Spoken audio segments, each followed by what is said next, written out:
সন্তুষ্ট হয় সেটা একমাত্র আমরাই বুঝি।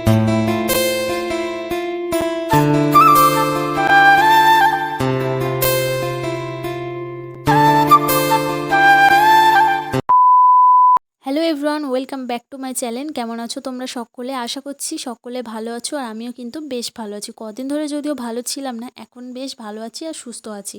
তো দেখো, আগের দিন সন্ধ্যাবেলা গিয়েছিলাম একটু পার্লারে।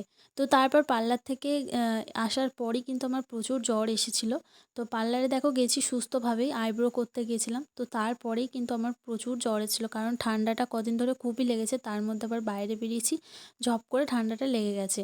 তো কদিন ধরে খুব জ্বর ছিল, তাই ভিডিও তোমাদের সাথে শেয়ার করিনি। তো এটা 14 তারিখে করা সকালের ভিডিও।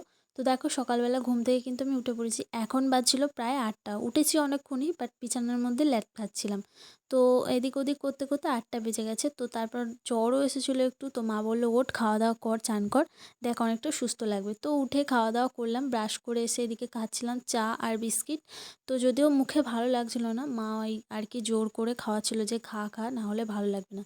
তো তারপর খাওয়া দাওয়ার পর দেখো, এদিকে আমার শীতও করছিল, কিন্তু সকালবেলা একটু রোদ উঠেছিল প্রচুর। তো তারপর দেখো, খাওয়া দাওয়ার পর আমি এসেছিলাম মাথায় একটু তেল দিতে। মা কিন্তু মাথায় একটু ভালো করে তেল দিয়ে দিয়েছে। তো পরের দিন মানে রবিবারে একটু শ্যাম্পু করব, তার জন্য মাথায় তেল দিয়ে নিয়েছি।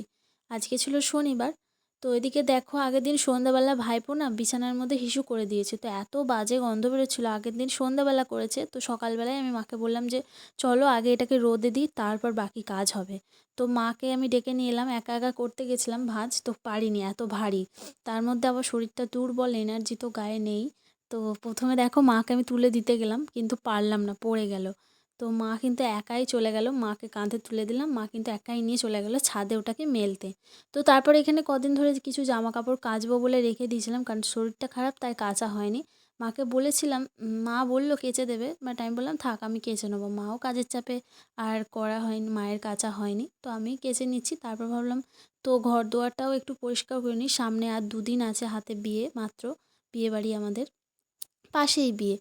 তো ওইদিকে ঘরগুলোও পরিষ্কার করে নিচ্ছি, আর ওদিকে জামা কাপড় যেগুলো রেখেছিলাম সেগুলোকে তো ভিজিয়ে দিয়ে এলামই। আর এদিকে আলমারিটা দেখো, আগের দিন আমি কিন্তু মানে আগের মাসে আমি যখন এসেছিলাম তখন এগুলো পরিষ্কার করেছিলাম। আর এসে আগে আমি ঘরটাকে পরিষ্কার করে ঝুল ঝেড়ে নিয়েছিলাম, বাট এগুলো পরিষ্কার করা হয়নি। তো তারপর দেখো, পরিষ্কার করার পর যেগুলো রেখে দিয়েছিলাম সেগুলোকে আমি ভিজিয়ে রেখে দিয়ে চলে এলাম।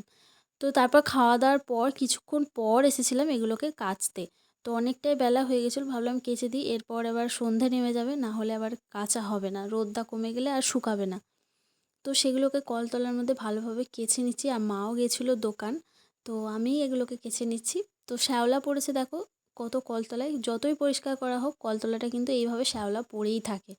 কিন্তু ওটা কিন্তু স্লিপ খায় না ওই শ্যাওলাটা। তো তারপরে এসেছি ছাদে এগুলোকে মেলতে। দেখো, অ্যালোভেরা গাছটা আমি 3-4 মাস আগে বসিয়ে দিয়ে গেছি, তো কত সুন্দর হয়ে গেছে।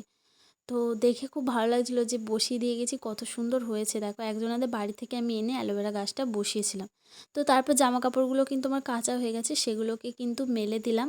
আর মেলে দেওয়ার পর এদিকে দেখছি প্যান্ডেলওয়ালারা চলে এসেছে, প্যান্ডেল কিন্তু অনেকটাই কমপ্লিট হয়ে গেছে। তো চলো, তো সারাদিন পর আমি এখন এলাম তোমাদেরকে কিছু কথা শেয়ার করতে। তোমরা তো লাস্ট ভিডিও দেখলে যে আমি চান টান করে জামা কাপড় মেলতে গেছি, না সরি, চান করার আগে জামা কাপড় মেলতে গেছি। তো তারপর আর কোনো ভিডিও শ্যুট করা হয়নি, একবারে এখন এলাম সন্ধ্যাবেলা 6টার সময় ভিডিও শ্যুট করতে। তো সন্ধ্যাবেলাটা না খুব ভালো লাগে। তো চলো, ভিডিওটা একটু লং হয়ে যাবে, তোমরা একটু প্লিজ ম্যানেজ করে নিও, একটু দেখে নিও। তো চলো ভিডিওটা শুরু করা যাক। তো প্রথমেই তোমাদেরকে আমি দেখাই একটা জিনিস, বুঝতে পারছো? আমি এই দেখো আইব্রো করেছি।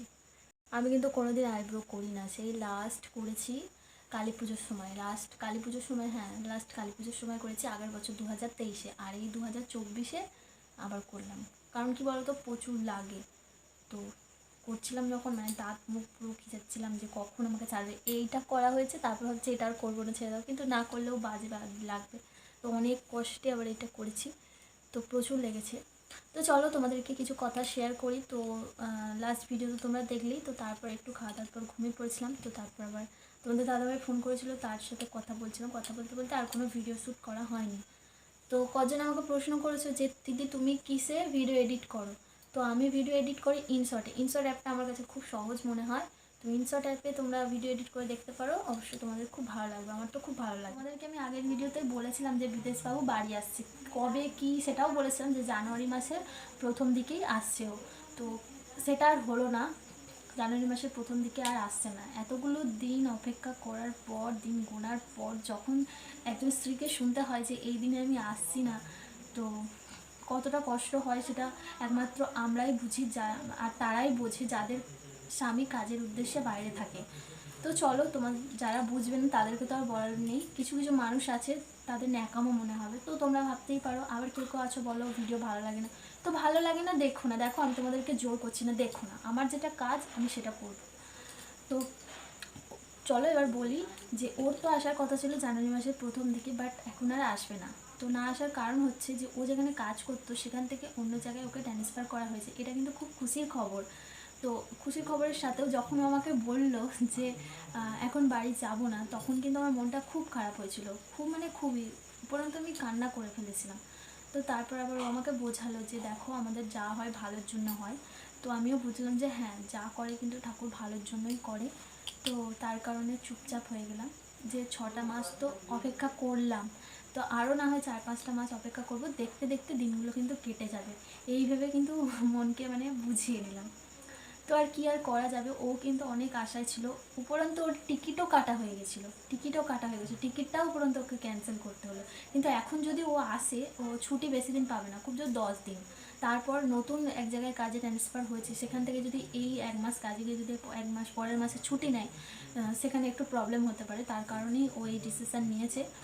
তো তোমাদেরকে বলে দিলাম যে বিদেশবাবু বাড়ি আসছে না। আমিও কিন্তু অনেক অপেক্ষা করেছিলাম, অনেক ভিডিও দিয়েছি, অনেক স্ট্যাটাস দিয়েছি। তো তোমরা অনেকে জিজ্ঞাসা করেছো যে কবে আসছে কবে আসছে, তো তোমাদেরকে বলেও ছিলাম জানুয়ারি মাসে আসছে, তো আসছে না, কি আর বলবো। তো চলো আজকের ভিডিও এতটাই, জানি ভিডিওটা অনেকটা বড় হয়ে গেল, অবশ্যই তোমরা একটু দেখে নিও ম্যানেজ করে, আর কিন্তু আমি ভিডিও এত বড় বড় দিই না। তো চলো আজকের ভিডিও এতটাই, ফিরে আসছি নেক্সট কোনো ভিডিও নিয়ে, ততদিন তোমরা ভালো থেকো, সুস্থ থেকো, আর আমার চ্যানেলে নতুন হয়ে থাকলে অবশ্যই চ্যানেলটা সাবস্ক্রাইব করে দিও। তো টাটা।